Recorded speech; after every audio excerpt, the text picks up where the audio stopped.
Eu queria começar a minha fala dando os parabéns ao presidente Pedro Sanches pela organização extraordinária de um evento progressista que tenta mostrar ao mundo que a democracia não morreu, que tenta mostrar ao mundo que ninguém precisa ter vergonha de ser progressista ou de ser de esquerda. Ninguém precisa ter medo no mundo democrático de ser o que é, de falar o que precisa falar, desde que se respeite regras do jogo democráticas estabelecidas pela própria sociedade. E o meu elogio, meu querido Pedro Sanches, é pelo fato de você ter tido a coragem de não permitir que os aviões de guerra dos Estados Unidos não saíssem daqui para atirar no Irã.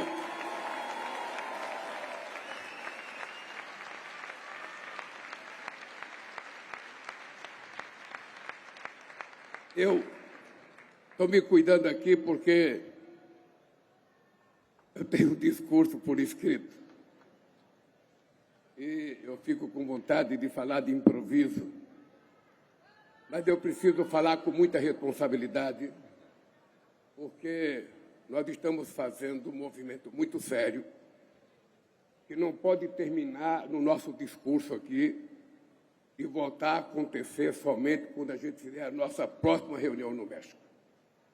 O que nós estamos fazendo aqui é o começo de um movimento que tem que agir todo santo dia, durante toda a semana, todo mês e durante 365 dias por ano, para que a gente restabeleça a coisa mais sagrada no mundo, que é a democracia e o multilateralismo.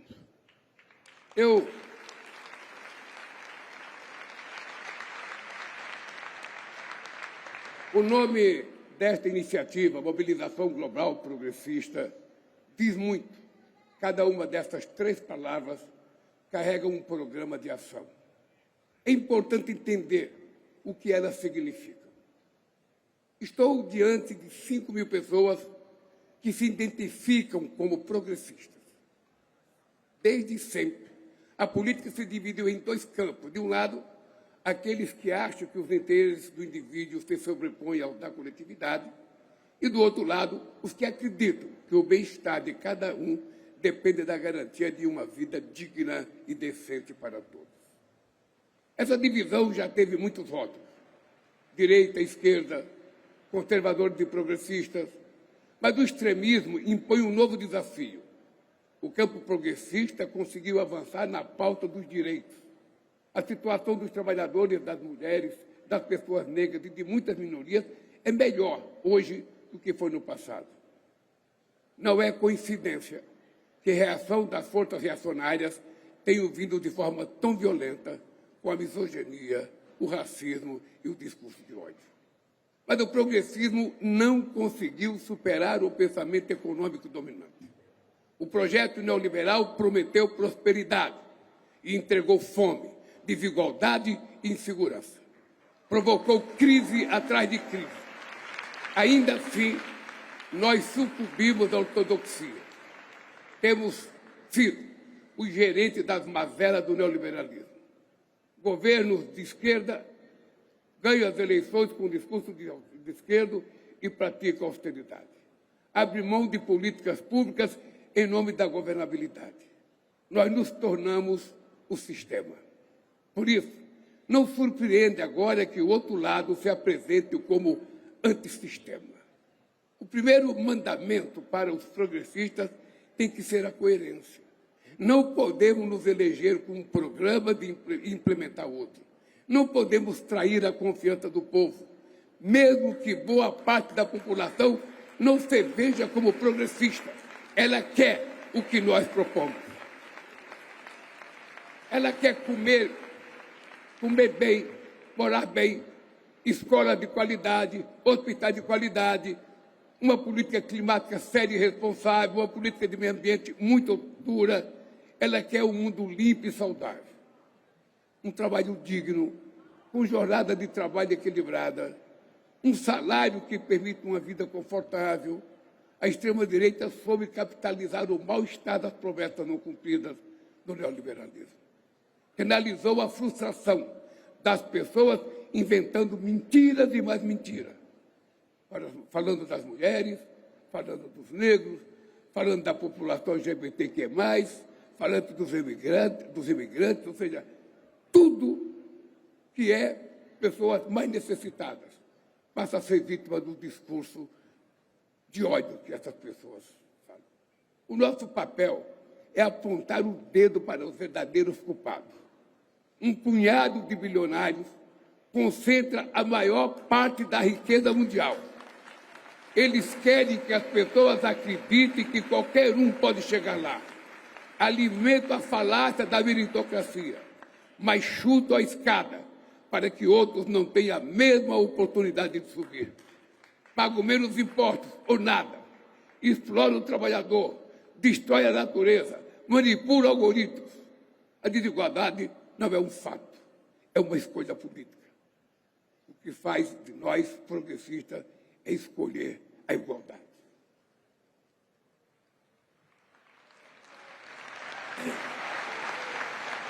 Nosso lema deve estar sempre do lado do povo.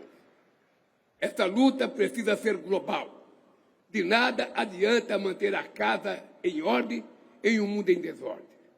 Os senhores da guerra jogam bombas em mulheres e crianças, gastam em armas bilhões de dólares que poderiam ser usados para acabar com a fome, resolver o problema energético e o problema da saúde. O Sul global paga a conta de guerras que não provocou e de mudanças climáticas que não causou. É tratado como o quintal das grandes potências.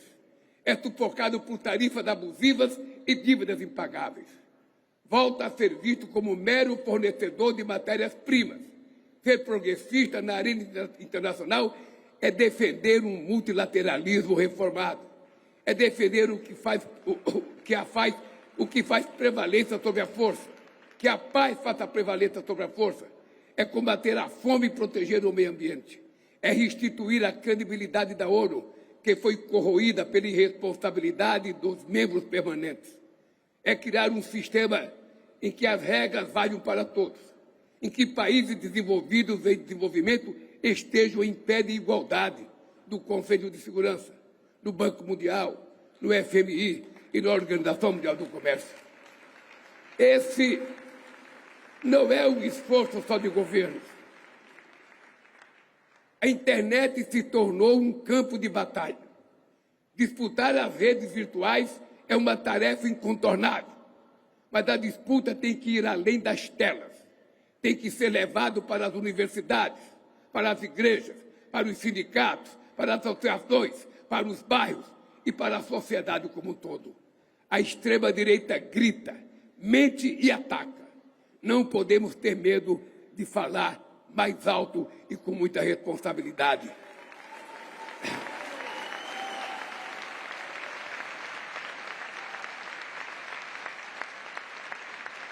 Não devemos ter medo de contrapor argumentos.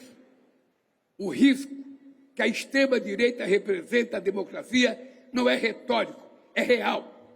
No Brasil, ela planejou um golpe de Estado, orquestrou um trama que previa tanque na rua e assassinato do presidente eleito, do vice-presidente e do presidente da Justiça Eleitoral. O Papa Leão XIV disse que a democracia corre o risco de se tornar uma máscara para o domínio das elites econômicas e tecnológicas. Nosso papel é desmascarar essas forças, desmascarar aqueles que dizem estar do lado do povo, mas governam para os mais ricos, que dizem ser patriotas, mas opõem a soberania à venda e pedem sanções contra o seu próprio país, que proclamam defender a família, mas fecham os olhos para a violência contra as mulheres e o abuso sexual de crianças, que se declaram o dono da verdade, mas espalham mentira de desinformação, que se considera o homem de Deus, mas não tem amor ao próximo, que fala em liberdade, mas persegue quem é indiferente, como canta João Manuel Serrat. O caminho se faz ao caminhar. A democracia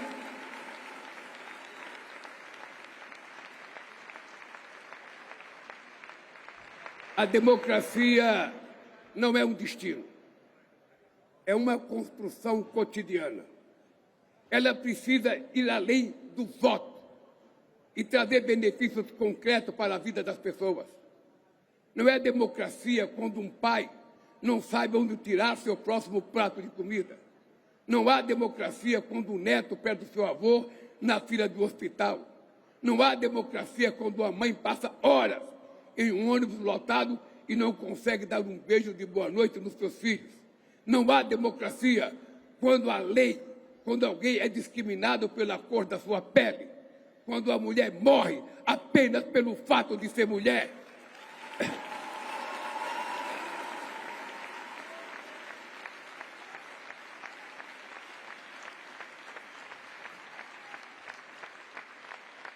Temos que substituir o desalento pelo sonho, o ódio pela esperança. A mobilização global progressista tem uma missão importante: recuperar a capacidade das forças progressistas de projetar um futuro melhor, um futuro com justiça social, igualdade e democracia. Esses três termos, mobilização global e progressista, precisam andar juntos, não como palavras de ordem, mas como realidade viva. Queria dizer para vocês uma coisa, que eu preciso falar um minutinho de improviso. Desculpa, companheiro. Eu ando muito inquieto. Eu tenho 80 anos de idade. Eu comecei a fazer política com 30 anos de idade. 21 anos da minha vida eu passei dentro de uma fábrica. Eu saí de uma região muito pobre no meu país, como milhões de brasileiros, para não morrer de fome.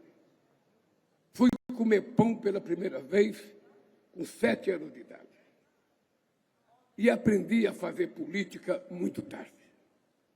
E quando eu aprendi política, eu aprendi porque eu descobri que dentro do Congresso Nacional não existia representante do povo trabalhador, que eu imaginava que era a razão pela qual existia a classe política. E graças à democracia no meu país, que nós implantamos depois de derrubar 23 anos de regime militar, só eu fui caçado 2 vezes como presidente do sindicato. Graças à democracia, pela primeira vez no país, o Brasil elegeu um operário presidente da República sem diploma universitário, apenas com curso técnico, sabe, de torneiro mecânico.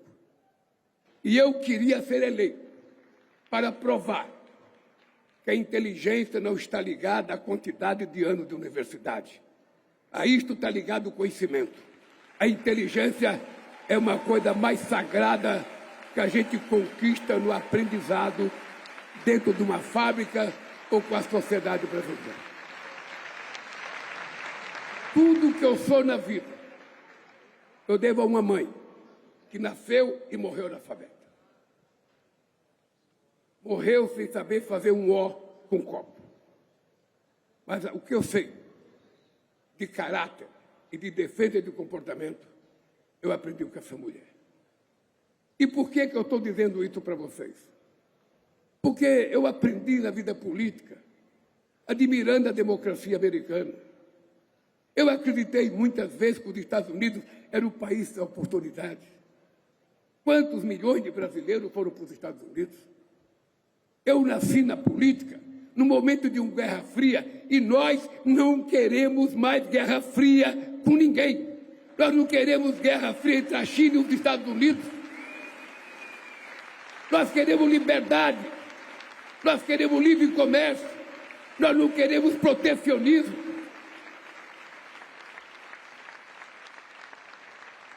A esquerda progressista foi vítima do discurso do consenso de Washington. Muita gente nova aqui não se lembra, mas quem tem 80 anos como eu se lembra, porque já tinha bons anos nos anos 80. E eu agora fico analisando o que está acontecendo no mundo. O que está acontecendo no mundo é que a querida Nações Unidas, que foi criado depois da Segunda Guerra Mundial, que criou um Conselho de Segurança com 5 membros permanentes para cuidar da paz, para cuidar da cordialidade, da fraternidade, se transformaram em 5 senhores de guerra. Porque o Conselho de Segurança não permite que as coisas aconteçam. Quando um aprova uma coisa, o outro veta. E nós estamos vivendo em que mundo? Hoje nós temos uma quantidade de conflitos armados que é o maior desde a Segunda Guerra Mundial. Hoje nós temos guerra. A invasão do Iraque foi uma mentira. Cadê as armas químicas que o Saddam Hussein tinha? Nunca encontraram. A invasão pela França e pela Inglaterra na Líbia foi outra mentira, que mal cavava o Gaddafi naquele instante histórico da nossa humanidade. A invasão e o genocídio que foi feito por Israel em Gaza é outra mentira muito grande.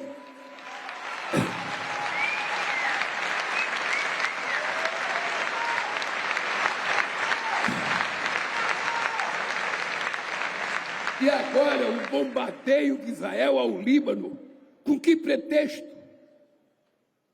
E agora mais, a invasão dos Estados Unidos ao Irã.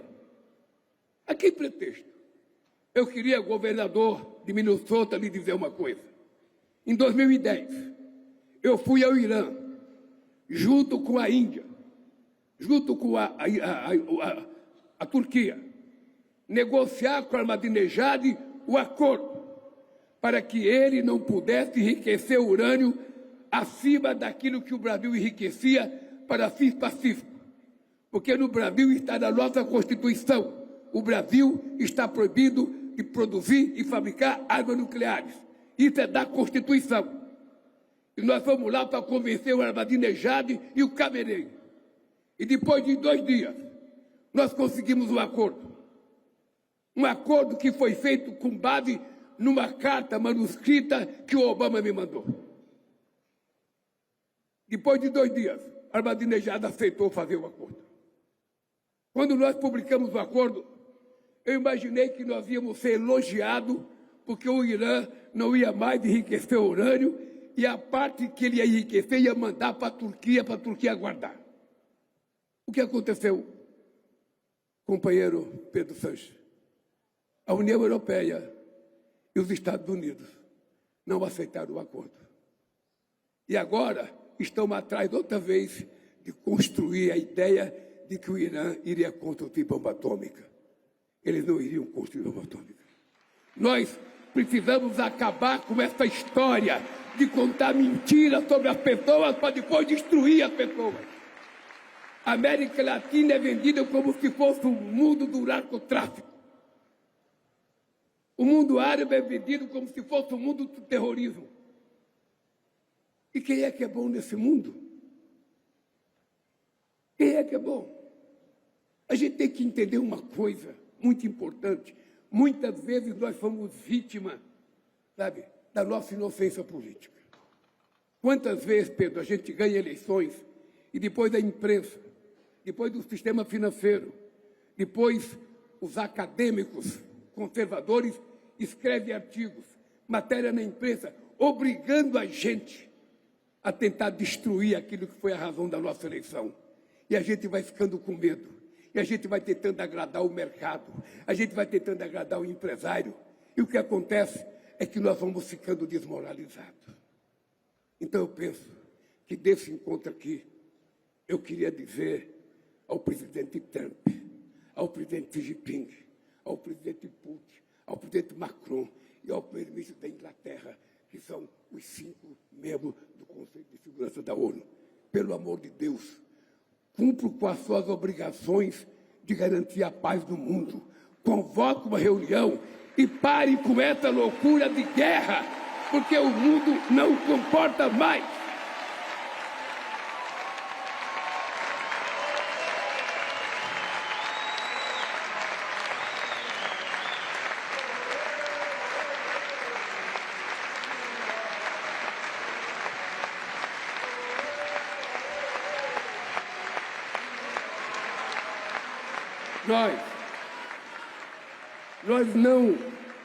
Nós não queremos muito. O povo pobre não quer muito. Ele não quer nem tomar as coisas dos ricos. O povo pobre quer ter direito a um emprego decente. Ele quer ter direito a um trabalho decente. Ele quer ter direito a morar numa casa boa. Ele quer ter direito a estudar. Ele quer ter direito que o seu filho possa ser doutor, igual o filho do seu patrão, igual o filho da sua patroa. Ele quer o direito de ter um sistema de saúde decente. É a única coisa que nós queremos, e tudo isso está na Bíblia. Tudo isso está na Constituição de cada país. Tudo isso está na Declaração Universal dos Direitos Humanos da ONU. E por que não se cumpre?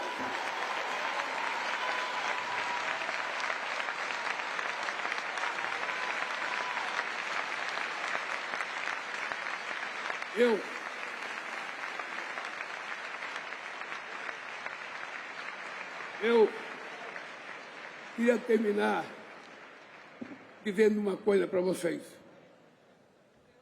Eu tenho 80 anos de idade. Eu tentei, presidente Pedro Chance, meu amigo sapateiro, eu tenho conversado muito com Deus. E tenho dito para Deus que eu quero viver 120 anos. Porque é preciso provar uma coisa. Eu quero provar uma coisa. Eu quero provar que a gente não fica velho. A gente não fica velho porque os anos passam. A gente não vai conseguir parar a rotação da Terra. Então os anos vão passar. Hoje eu tenho 80, o ano que vem vou ter 81. Mas isso não é que envelhece as pessoas. O que envelhece as pessoas são as pessoas perder a motivação, a perder uma causa. Se todos nós levantarmos de manhã com uma causa, para defender uma causa, a gente não fica velho. Eu digo para vocês que eu me sinto hoje igual quando eu tinha 50 anos de idade, porque eu tenho uma causa. A minha causa é a democracia. A minha causa é a liberdade. A minha causa é a igualdade. A minha causa é garantir que todas as pessoas sejam respeitadas.